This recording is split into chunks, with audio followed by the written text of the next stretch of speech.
Bom dia, Day Trader. Eu sou Adriano Silva e esse é mais um Morning Call direto ao ponto, onde o objetivo aqui é trazer as principais notícias e informações que impactam o mercado financeiro para que você faça um Day Trade de qualidade e termine o dia com lucro no bolso. Hoje é dia 22 de novembro de 2023, uma quarta-feira, e já vamos direto para as notícias falando de juros para todo lado. Tem que começar falando pelos juros americanos. Ontem saiu a ata do FONC, que literalmente nos dá uma boa previsão com relação ao que vai acontecer na próxima reunião do Fed, do Federal Reserve, do Banco Central Americano.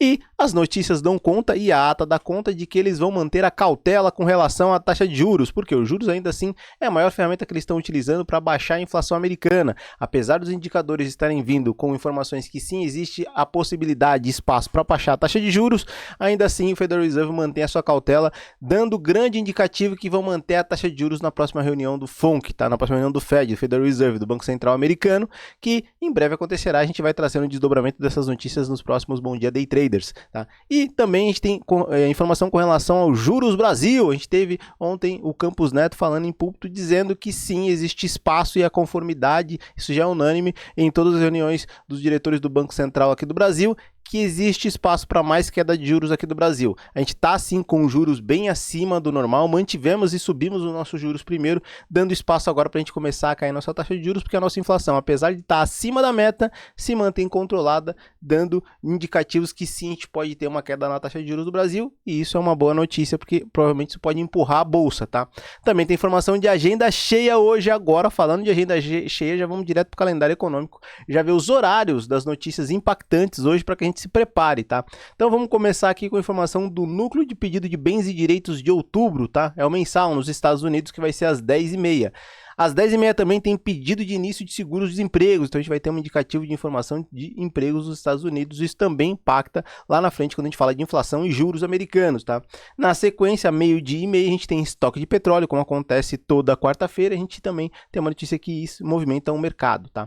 Então, a partir desse momento que a gente passa as informações dos horários impactantes, é importante também a gente passar a informação dos horários da bolsa. Apesar de você sempre estar aqui acompanhando e saber de cor e salteado e estar careca de ter essa informação, a audiência rotativa, às vezes vem alguém aqui que não tem essa informação. Às 9h30 abre o mercado futuro, às 10 horas abre o mercado à vista, quando eu gosto de operar. Já disse para vocês diversas vezes, porque já tem movimento, já aconteceu injeção de liquidez, dado a abertura das ações. E às 11h30 é a NYSE, tá? Sempre lembrando e fazendo menção a horário de verão americano. Muito provavelmente lá para março a gente tem um retorno da NYSE às 10h30.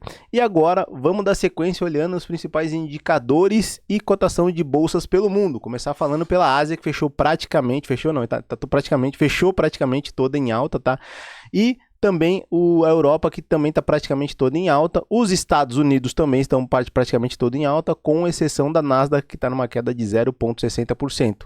Falando dos principais indicadores mundo afora, começar falando pelo EWZ, nossa bolsa dolarizada, que teve uma forte queda ontem de 1,08%. O barril Brent de petróleo numa queda de 0,80%, 0,79%, cotado a 81,77. O minério de ferro numa alta de 0,41 a 131,50. O DXY, que é o índice do dólar, numa alta de 0,12% a 103,31. VIX, que é o índice da volatilidade desse SP500, conhecido como índice do medo, numa queda de 2,40%, e as bitcoins cotadas a 36.655 dólares, mantendo o patamar ali acima dos 35 mil. E agora, se você está me vendo pelo Instagram, vou te desejar um forte abraço. Se você quiser ver a análise do índice futuro e do dólar futuro, corre para cá para o YouTube para você poder acompanhar. Caso não, só posso dizer o que eu sempre digo no final dos vídeos aqui: bora pro game, pessoal!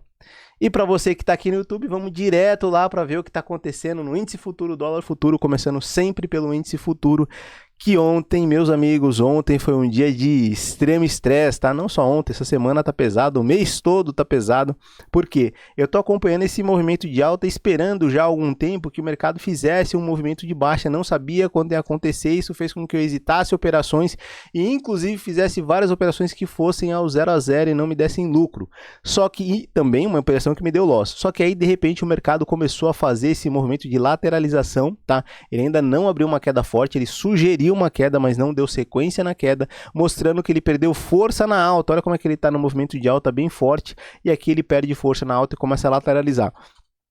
A informação a qual nós demos conta ontem, de olhando a bolsa, falando, ó, existe realmente a possibilidade de a gente ver um índice lateral e um dólar em alta, tá? Ou até um índice em queda e um dólar em alta. E era essa a possibilidade. Ver mais alto eu achava bem difícil, a gente já vai visitar o diário para ver isso. Por quê? Olhando os 60 minutos, o mercado estava fazendo um movimento bem direcional. Olha só, bem direcional e as médias estavam bem alinhadas. Ontem o mercado perdeu a média de 9 exponencial logo de cara. Na sequência, ele ficou mascado para perder a média móvel de 20 aritmética. De repente, ele fez um movimento de alta, sugerindo que ele podia retomar a tendência, mas na sequência ele deu uma pancada de baixa. E aí, depois de toda essa pressão de baixa, ele voltou a fechar praticamente no mesmo patamar onde ele abriu. Então, vamos dar uma olhada no diário, só para ver o que o diário vai nos dizer, tá? Vamos ver aqui o diário para ver o que ele vai nos dizer. E o diário, deixa eu afastar o gráfico, óbvio, para a gente ver o comportamento desse movimento, mas o diário já sugere aqui realmente que a gente teve uma perda de movimento de alta. Então notem, tá? Uma coisa bem interessante e bem importante. Deixa eu afastar mais aqui, até para a gente conseguir mostrar isso. Olha só essa forte alta. Eu vou jogar um pouco mais para o meio aqui o gráfico para mostrar para vocês. Então, olha só esse rally que deu absurdo de alta. Olha, um movimento bem forte, bem direcional, bem agressivo. Foi bem agressivo e o único candle, assim, se a gente for contar, os únicos candles que a gente não viu na direção forte da tendência foram 3. Esse do dia 8, que foi logo no começo do mês, que foi um doji. Na sequência, um doji de corpo, que foi no dia 9. E agora, ontem, que foi no dia 21/11, tá? Então, a gente sempre tem aqui, olhando e analisando o gráfico, um comportamento de gaps serem fechados no mesmo contrato. Aí ficou um gap enorme aqui para baixo. Só que você olha todo esse comportamento de alta e fala, cara, já tomamos uma distância muito forte desse gap. Não acredito que vá acontecer ele fechar nesse contrato, tá? Apesar de ser comum. Raramente não fecha gaps no mesmo contrato, mas eu não acredito de a gente fechar nesse mesmo contrato até por conta dessa alta. Só se a gente tiver devolver um movimento tão agressivo quanto, mas a gente também tem informação do rally da bolsa que acontece todo final de ano. Se esse movimento devolver todo esse movimento de alta para fechar esse gap, realmente a gente perdeu todo o rally da bolsa, toda a informação de alta e fica estranho. Então a gente vai acompanhar. Porém, tem um outro ponto interessante aqui. A gente tem um distanciamento muito grande da média móvel de 9 exponencial para o preço. Mas lembrando, tá? A média móvel 9 exponencial determina uma tendência muito forte. Quando a gente vai na média que determina somente a direção da tendência, não necessariamente com tanta força, a média móvel de 20 aritmética está bem mais distante ainda, sugerindo que sim, o mercado pode fazer um pullback, tá? E é normal que ele faça esse repique, que ele faça um movimento de queda, se a gente for considerar também que o IFR está trabalhando acima da linha dos 70% já há algum tempo, tá? Desde o dia 13 ele está acima da linha dos 70%, isso também me causou muita confusão, porque eu fiquei pensando, falei, cara, o mercado está extremamente pressionado, mantém-se extremamente pressionado, só com uma característica um pouco incomum. Eu estou vendo aqui, estou notando um volume financeiro abaixo da média de 20 períodos aritmética, em alguns dias específicos. A gente pega o dia 10, a gente pega o dia... Perdão, dia 10 não, perdão pessoal. A gente pega o dia 9, a gente pega o dia 14, a gente pega o dia 16, 3 dias desse forte movimento de alta, a gente realmente entende que sim, existe volume financeiro acima da média, os outros não. E para a gente determinar uma força, uma tendência com força, a gente tem que ter um volume financeiro significativo. O que me dá uma impressão estranha, tá? Existe aqui algo estranho acontecendo que não tem volume financeiro forte nessa alta. Deixa eu afastar um pouco mais o gráfico, só para ver se tem alguma outra questão, algum outro comportamento. Não, e é nesse comportamento de alta mesmo, tá? Porque olha só, quando a gente vai para trás e vê um comportamento de alta do começo do ano, ó, a gente vê sempre volumes financeiros acima da média, tá? E isso é comum. E quando a gente nota e pega particularmente esse movimento, a gente vê um volume financeiro abaixo da média, tá? Que é esse volume aqui, o que é bem incomum, mas tudo bem. Vamos aqui só pincelar novamente 60 minutos para depois a gente ir para o dólar, tá? E os 60 minutos, como eu disse para vocês, é uma perda de tendência, o mercado está pressionado, agora o IFR trabalha abaixo da linha dos 50% nesse momento, abaixo da linha dos 50% levemente, sugerindo que sim, a gente pode ter uma continuidade de movimento de lateralização no índice ou inclusive uma possibilidade de queda. Vamos acompanhar o dia de hoje, agora que eu já estressei bastante o índice, vamos para o dólar, tá? Não há mais nada o que se dizer no índice, o dólar está no movimento extremamente também agressivo ontem com relação à alta, tá? Então olha só como ele abriu bem direcional e foi totalmente direcional durante o dia todo, tá? Sugerindo um comportamento altista sim, tá? Olha só, ele abriu e logo na abertura ele já fez um candle muito agressivo, que me deixou muito distante de operar o dólar. Eu olhei e falei, cara, esse dólar esticou demais.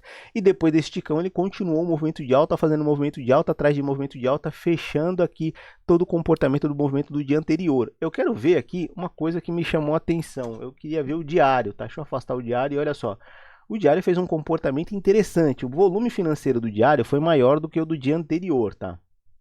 Isso é uma questão de chamar a atenção. Ainda não foi o volume financeiro na média de 20, mas foi maior. Em todo esse processo de queda que eu estava mostrando para vocês aqui, ó, todo esse processo de queda, o dólar ele veio trabalhando com volume financeiro, perdeu o volume financeiro aqui, foi ganhar o volume financeiro nessa briga desses 3 candles seguintes, mas ainda assim não foi um volume financeiro na média. Agora nós batemos aqui na média móvel de 9 exponencial, que sugere uma tendência forte de queda. Se ele perder essa média hoje e depois fechar mais ou menos aqui próximo da média móvel de 20 período aritmética, ou ele faz um candle como esse, para a gente ter um entendimento que pode ter mais queda, ou a gente está assistindo uma virada de tendência para de repente o preço vir buscar não só fechar esse gap que está aberto, e lembra, eu sempre digo aqui, gaps são fechados nos mesmos contratos, e o contrato do dólar fecha no final desse mês, e existe possibilidade sim de a gente assistir esse gap sendo fechado, e também de repente a gente vê ele buscando a média móvel de 200 períodos, que é bem nessa parte de suporte, tá? Aqui na parte superior do gráfico, lembrando, média móvel de 200 períodos é móvel, então enquanto o preço está se mexendo, ela também está se mexendo, tá? Então vamos acompanhando o desdobramento dessa notícia com relação a essa análise do dólar. Vejo também hoje um dólar mais lateral e também apontando para cima. Vamos acompanhar para ver se isso vai acontecer. Por quê? Outro ponto interessante para a gente encerrar o dólar aqui. Olha só, diário do dólar e EFR trabalhando abaixo da linha dos 50%, porém acima da linha dos 30%, sugerindo que tem espaço para movimento, tá?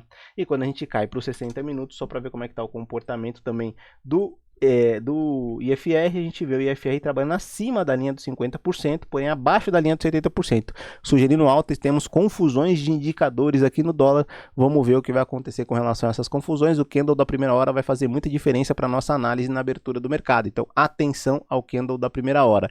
E se você chegou até aqui, eu só posso te dizer uma coisa: desejo para você um ótimo dia de trade, cuidado e cautela, porque o mercado realmente está agressivo, dando cada coice, e eu estou tomando vários aqui, então vamos ficar atento para que a gente não termine o dia com loss. E como eu sempre digo no final dos vídeos aqui, galera, bora pro game.